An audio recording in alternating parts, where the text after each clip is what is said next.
I'll have to come back to this later.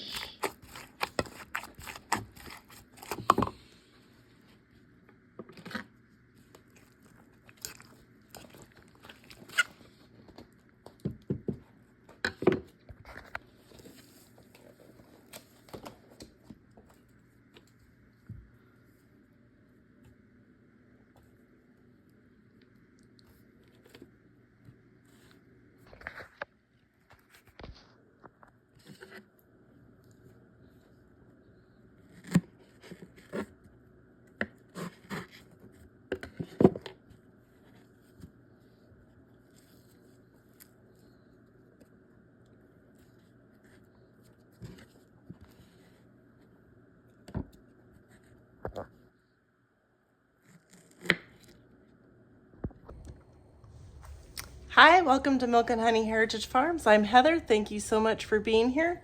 So today we're going to make some strawberry jam. So I've got a lot going on here.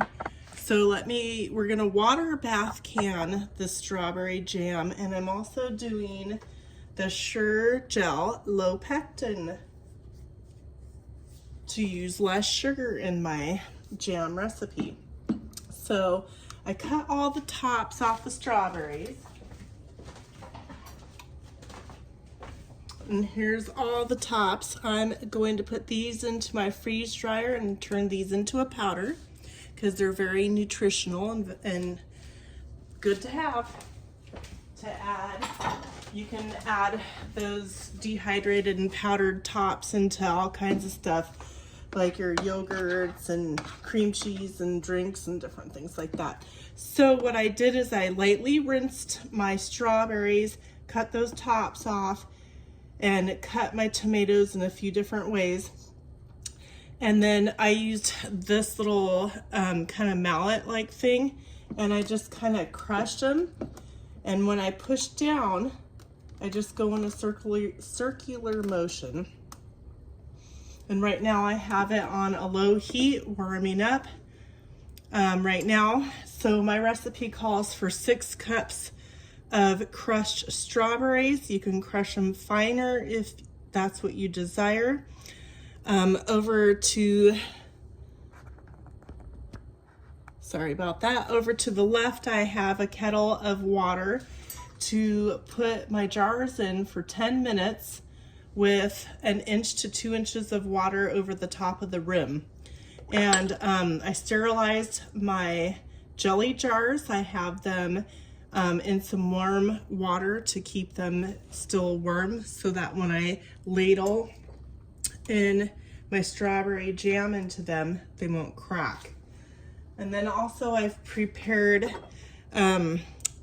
some vinegar in this jar you can use a towel or some napkins to dip in. You're gonna wanna, after you put your jelly into the jar with a funnel, you're gonna wanna wipe the rims of these jars really well with vinegar to make sure that there isn't any sugar or any debris on there to mess up the seal on your jars, okay? So I've got that set aside and ready. So now we're going to measure out the sugar. I did also dice up some jalapeno pepper. So so my recipe will make 8 8-ounce jars of strawberry jam.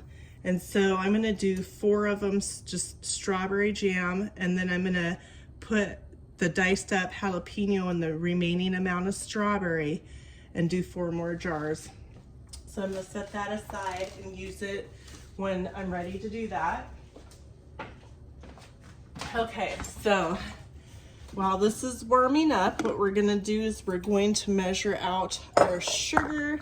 Whoops, right here. And like I said, I've got a lot going on because it's canning. I've got my lids sitting in some warm water. I did wash them and rinse them. I usually put a little bit of vinegar in with my lids just to extra sanitize them. I do have this little magnetic thingy to pull them out. They're not in boiling hot water, but you can do that as an option. Okay, so what we're gonna do is we're gonna measure out 4 cups of sugar into a separate bowl. And that's what we're going to be adding. And this is, remember, low sugar strawberry jam with the pink box. 2,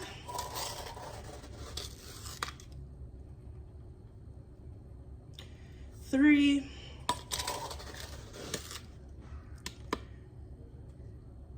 and 4. So there's 4 cups of sugar in a separate bowl. And so then what we're gonna do is we're gonna take yet another little bowl and we're gonna pull out 1/4 cup of the sugar that we just mixed. So we've got 4 cups of sugar in here that we're adding into the strawberry jam. But before we do that, we're gonna take out 1/4 cup of that pre-mixed 4 cups of sugar, and we're gonna add our Sure gel into that. That's just what the recipe says. I guess it helps it to set up better. So following instructions on things like this is probably a good idea. So you put the 1/4 of a cup of sugar in here with the pectin, and I'm just gonna give it like a slight little mix. I'm gonna set the remaining sugar in that big bowl aside. So this little mixture of my pectin with the 1/4 a cup of sugar, we're gonna give that like a little stir. And so this is what we're gonna add first to our strawberry jam in this container, or in this kettle, pot, whatever you wanna call it. And then you're just gonna mix that in. And so what we're gonna do is we're gonna turn the heat up on this and make sure that it's doing a rolling boil. So it's a boil, not overflowing boil, but a constant boil to where if you come in here and give it a stir, it's still bubbling. So that's what we're working on here, just with that part. And once it starts bubbling, then you can add the rest of your sugar in the big bowl that you set aside, and then bring that up to a boil again that you can't stir down. Okay, so that's what we're working on here, and then we'll get them put into jars. Make sure you get that well incorporated and mixed very well into your strawberry, crushed strawberries. And we got these strawberries from a local organic farm, because I grow my own strawberries, but not quite enough yet. Not there yet. So you can add different things when you're making jams. You can do, you know, this is 6 cups of crushed strawberries, but you could also intermix different things like rhubarb or whatever, you know, you want to do. Just make sure you have the 6 cups and follow all the rest of the instructions to that as well. So, okay, I'll bring you back once this starts doing the rolling boil, and I'll show you exactly what that looks like when it gets to that point, so you know what that looks like. All right, see you soon. Okay, so let's see if this is ready now. Stirring it. It's getting there, it's almost there.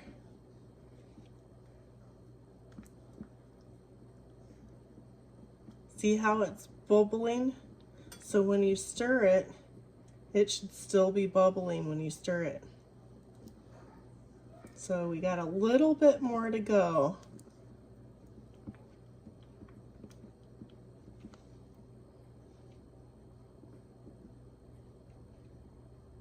All right, we're there. So now that it's bubbling, you're gonna add the remaining amount of your sugar, which is still quite a lot to me, but it is what it is. So you're gonna add that in there, and you're gonna mix that in as well as you can. Well, you wanna mix it in well, so that there's no clumps of sugar. And then you're gonna have it come back up to that rolling boil again that we just did. And once it gets to that rolling boil again, then it's ready to be put in jars.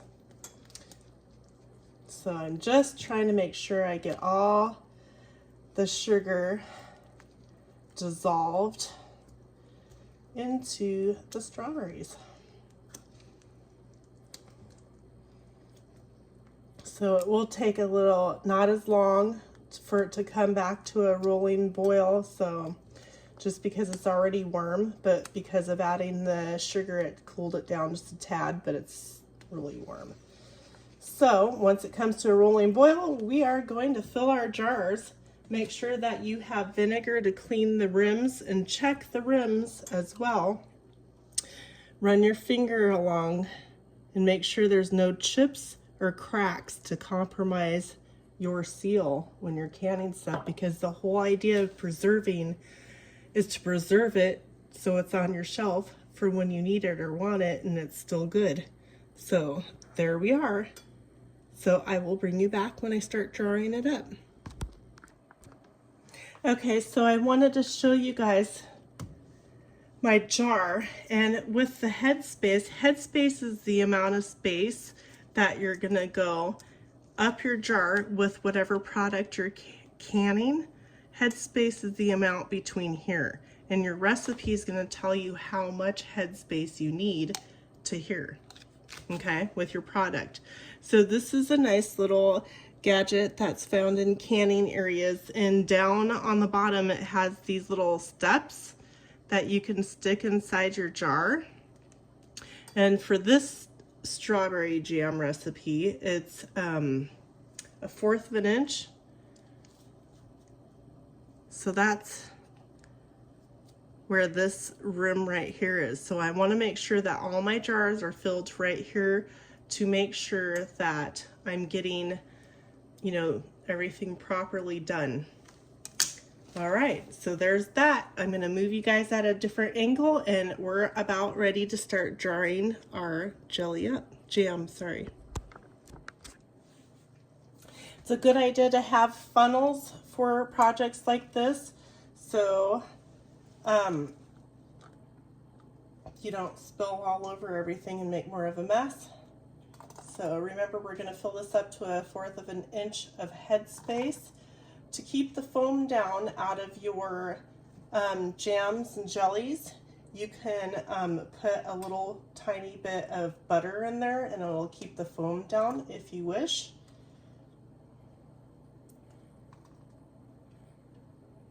All right, there's one.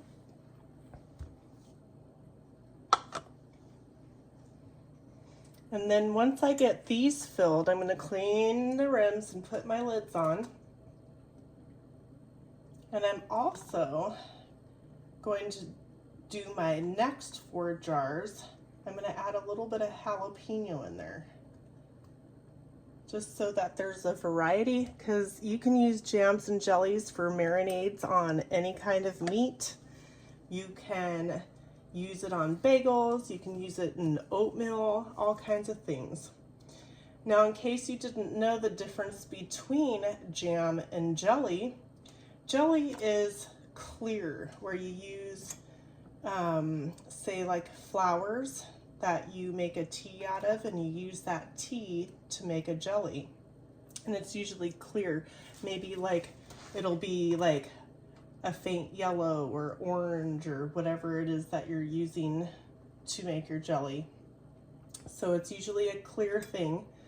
And then jams often have bits of fruit in them. So that's the difference in jam and jelly.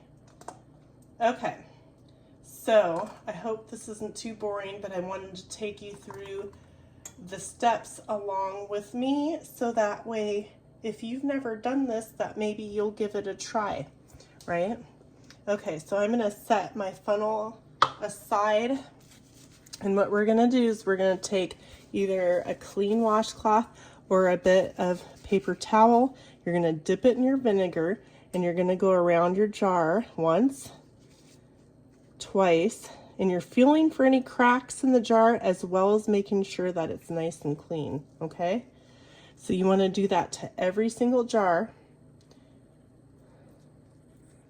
before you put the lids on, because if there's any sugar or, you know, anything on there, cracks, which hopefully you don't have any cracks on your jars, but you want to make sure that there's nothing on that rim to compromise your seal. So those are all clean. And then I'm just gonna get these lids, put them on. They are not in boiling water. I rinse them and wash them before using them. They're brand new, so always use brand new lids whenever you're canning new product. You can use the old lids for storing dried goods only. That's my opinion. That's what they tell you. And then when you put the lid on, you're gonna do it finger tight. You're not gonna wrench on it. So,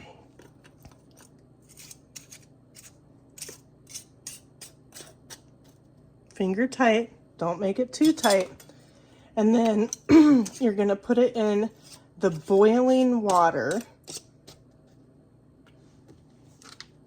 And the water is gonna go 1 inch to 2 inches over the top of this lid, and you're gonna boil it with the lid on the kettle for 10 minutes. And when the 10 minutes is up, you're gonna pull them out and set them on a towel and let them sit there for 12 to 24 hours to cool and make sure that seal is sealed. Now, when you're pulling your jars, anything that you're canning, do not pull them out sideways or tip to get the water off. You need to make sure that you keep them straight as you're pulling them out so that it doesn't mess up the seal, because there can be false seals, meaning that it might seem sealed, but you know, you don't want to try to mess anything up when you're canning, right? It's pretty simple, finger tight. And then after the 10 minutes, I'll put it on a towel, and 12 to 24 hours later, I'm gonna take these rings off. Why? Because moisture and condensation, or sometimes when you're canning, some of the product gets out, but you don't want moisture and condensation to get underneath your rings, because then it could cause it to rust, and then you can't get your lid off. So then, you know, that's a problem. But also, having your rings on, you might think that your jar is sealed, but when you take it off, it's not sealed. It's a false seal, so it tricked you. Anyways, that's that. So that's that. So I'm going to stick these in for 10 minutes in the water and make sure that my water level is 1 inch or 2 above it. I'm going to add the jalapenos to the rest of my strawberry jam, and there we have it. I'll show you the end product in a moment.